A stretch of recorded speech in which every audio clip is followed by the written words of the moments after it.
So now I'm going to talk a little bit more about a topic I introduced last week, polygenic risk scores, because we get into the real psychiatric genetics. How are we going to use this clinically in the near future? And this is a review of 3 articles. I'll send you the articles if you want to delve into it in more detail. All right. Okay. First, a review of a slide that I gave you last time. If we look at the frequency of the alleles, common variants are very common, and we find them through genome-wide association studies, but their effect in causing disease is very small. So you need many, they're polygenic, you need many, many of these variants in order to cause the disease. In contrast, we have the copy number variants that we detect by chromosomal microarray. And if these are small, then they also are not going to have a huge effect. You need many of them to cause a disease. But large deletions, these can get big enough that their effect size is high, and they can get to the level that they're equivalent as single gene disorders. All right. So, well, polygenic risk scores are generally calculated from the brown here, from these common variants. So here's what are we showing here?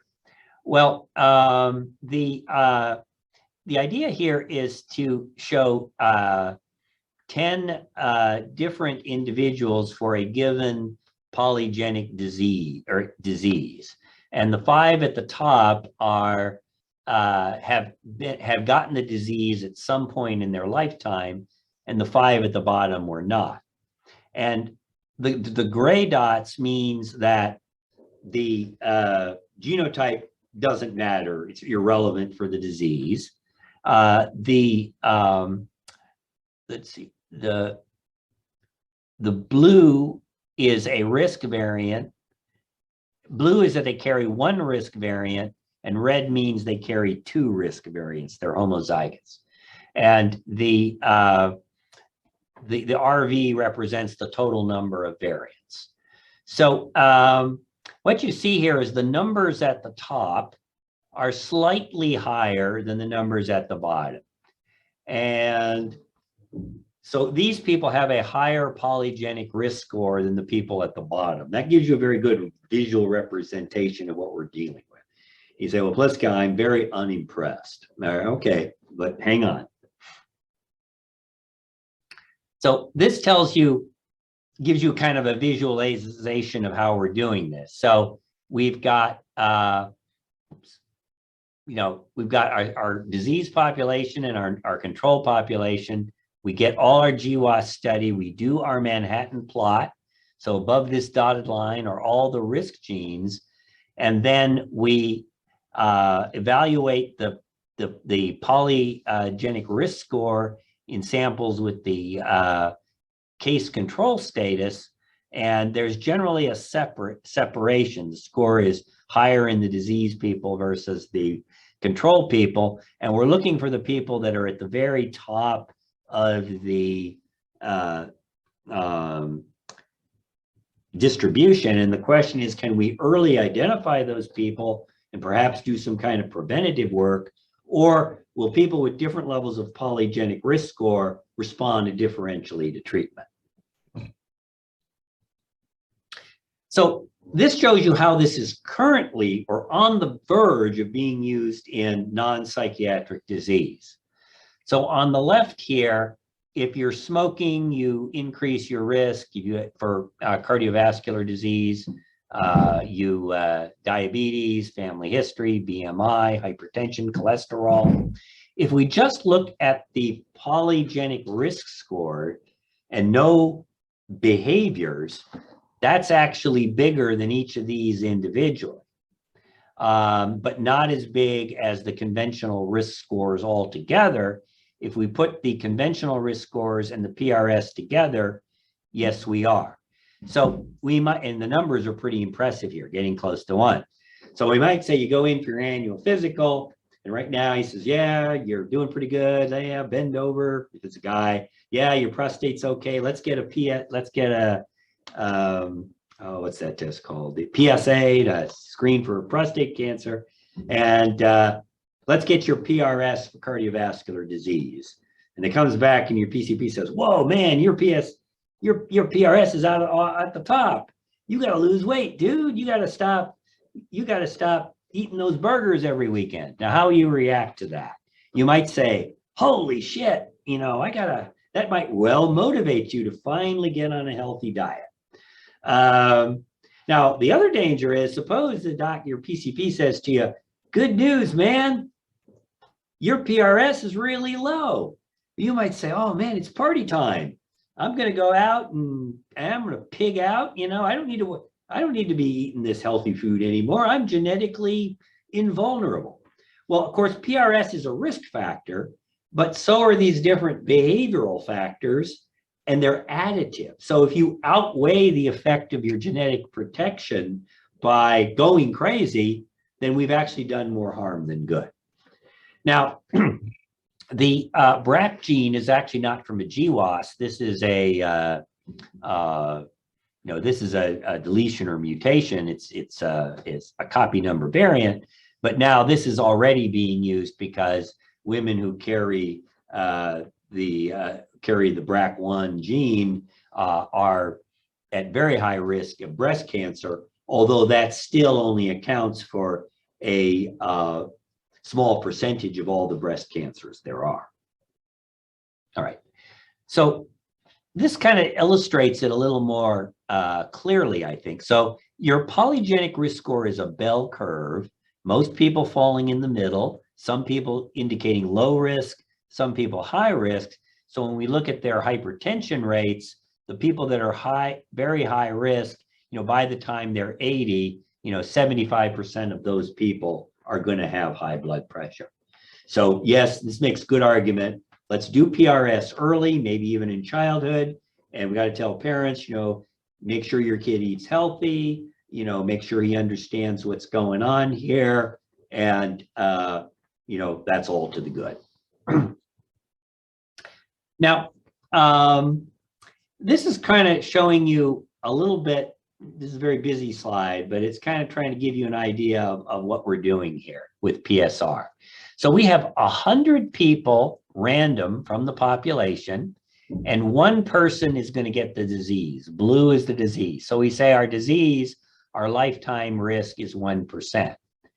Now, if we take 100 people who are in the top 10% of PRS score, well, really then it's threefold increases, but that means we've just got 3 people who are going to get the disease. Now, if we take 100 people from the top 1%, then we've got 1, 2, 3, we got 6 people who are going to get the disease, 6-fold increase. For the current liability, now if we go out to lifetime, it's a little better. Instead of 3, we're going to get, however, 5 times 8, here 16-fold. So if we pump it up to 10%, a more common disease, our PRS is a little bit more, is better, but still not great. Well, you say, well, again, I was just getting impressed with that hypertension numbers, and now you're not impressing me anymore. But the point here is being made that the more common the disease is, the more useful the PRS is.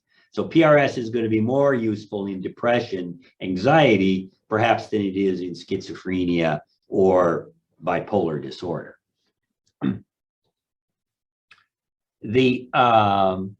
So here again, we've got 100 people with a lifetime risk. One person's going to get it. And then of the people who have symptoms, they come in to get help. This is just the general community. So now they come in to get help. We've got these people actually turn out having the disease. From a psychiatric standpoint, 100 people come in saying they feel sad, but you just diagnose the blue people with major depressive disorder. And then we end up eventually, if we keep sampling clinic after clinic, we'll end up with 100 people who have the disease. So if we use PRS, we know that these people in blue are more likely to get the disease, so we're going to keep an eye on them. Of the 100 people presenting with symptoms and in the top PRS, we're going to again have more people with the disease, and that PRS may contribute to the treatment choice. And then down here are the likely, so if there's no clear diagnosis, we may guide on the emergent symptoms. And here we're saying likely first application, differentiating type 1 and type 2 diabetes, inflammatory bowel disease. Are we going to choose the particular immunosuppressant drug based on the PRS that the people have? All right, so here is where they tried to apply it in a clinical population.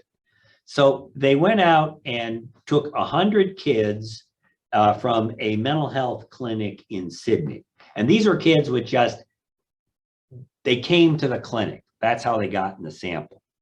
And then they got PRS scores for all of these traits. So this does not mean that they diagnosed anybody with schizophrenia.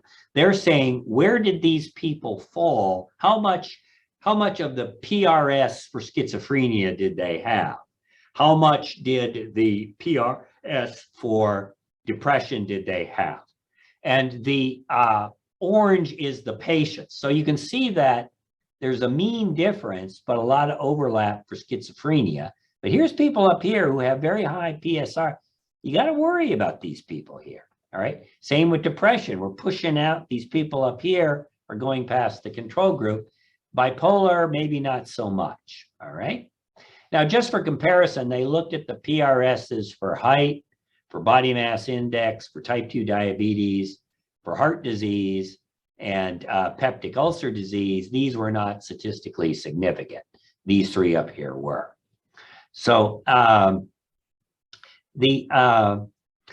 kind of gives you a look at how it would be in a clinical population, just like you would see, say, at Clarity, and how it would. It's clear that the PRSs are in fact picking something up. All right, and that's the figure caption there. You can read that at your leisure. All right. Now, here is a recent study of bipolar disorder. And here they did a genome-wide association meta-analysis of 41,000 people with BT and 300,000 controls. Now, that's a big study. 10 years ago, that would have been the most enormous study you could possibly imagine. Well, now it's a pretty average study. And people are going to do 100,000 people with bipolar and 1 million controls within the next 2 years, I guarantee it. And they find all, again, above the line are all of the spots on the chromosome that convey risk for bipolar disorder. And when they looked at this, I think they were able to explain with the however many, several hundred genes they found, they were explaining about 8% of the variants. And then they were able to calculate that there are many variants they're missing, and they need to find about 8,600 variants that convey the risk for bipolar disorder. So that blows any CRISPR-Cas9 out of the water. You know, we're not going to be changing 8,000 genes in any given individual.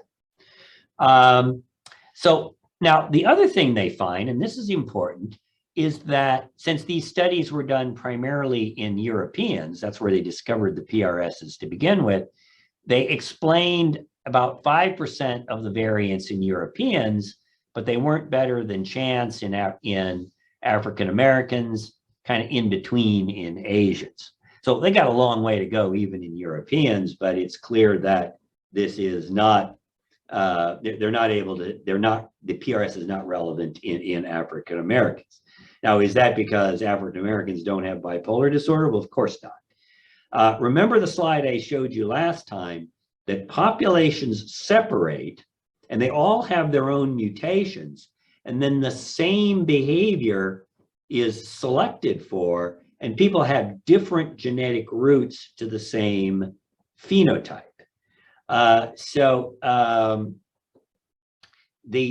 This suggests that whatever is underlying bipolar disorder to some degree, these multiple different genes, some of these must be adaptive. Perhaps they're related to creativity, intelligence, flexibility, whatever the hell it is.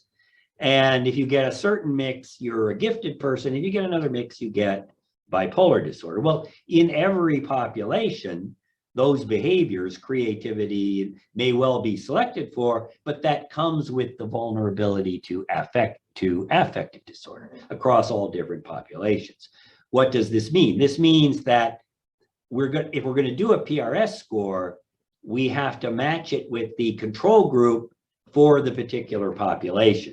So that means increasing the number of Asians and African Americans in all of these studies before this becomes a variable. That's a critically important point, and not confusing the fact that we haven't studied minority populations with any nonsense that, you know, people are genetically different, all right? Because race and ethnicity are very difficult to define. They're not defined by any one particular variable.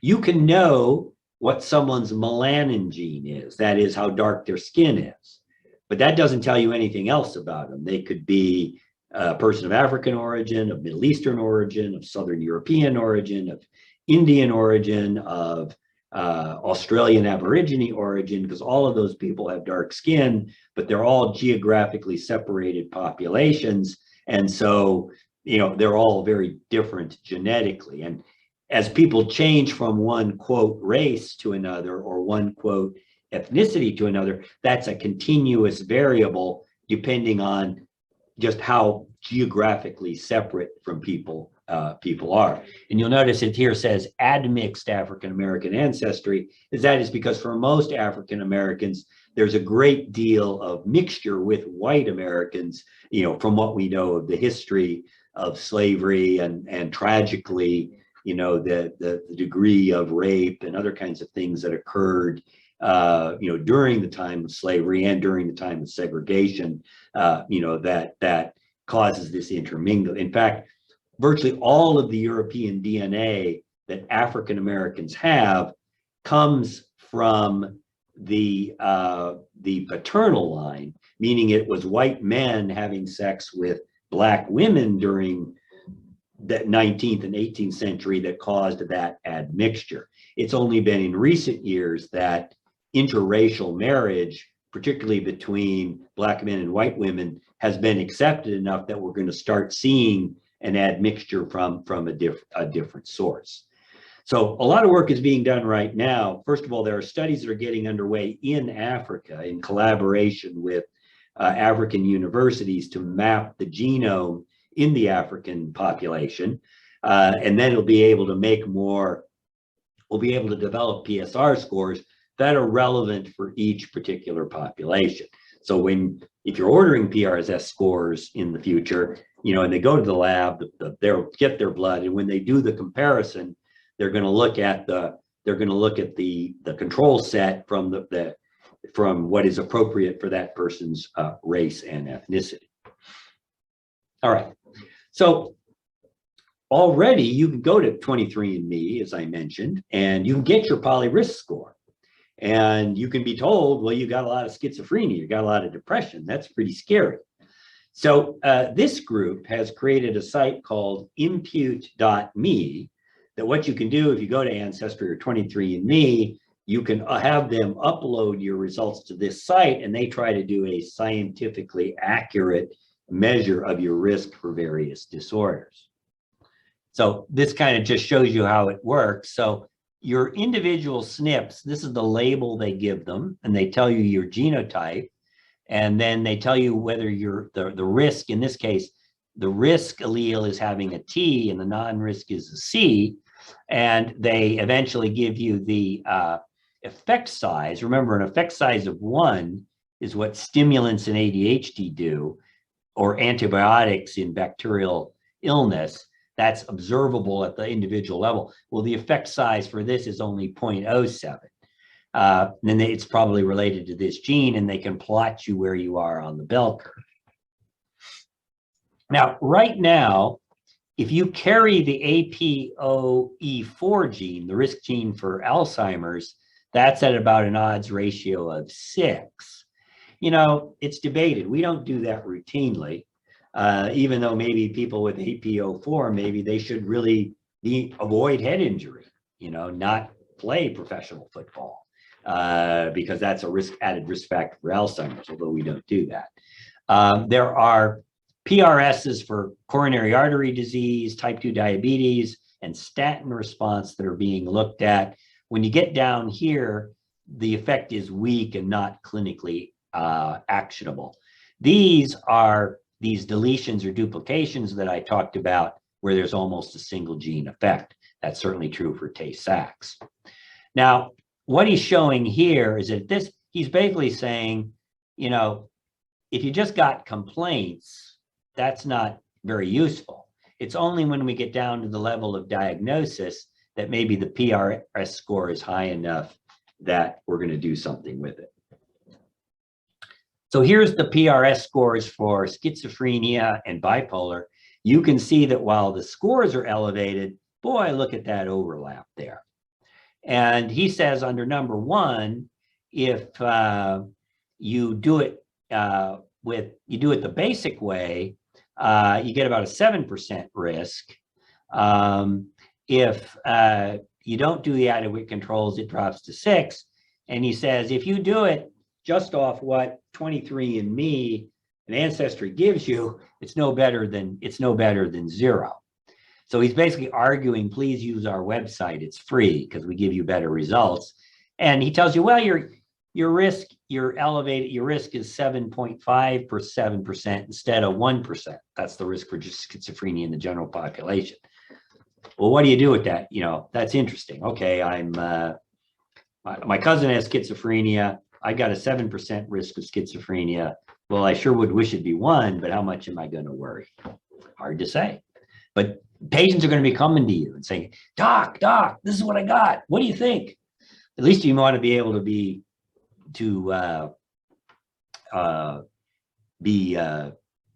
intelligent when you talk about it. And you can see here what he's telling you here is that at our present level of knowledge, for people with African ancestry, it's not as accurate. And we got to keep that in mind. All right, there we go. All right, questions about epigenetics or PRSs or any other controversial statement that I may have made?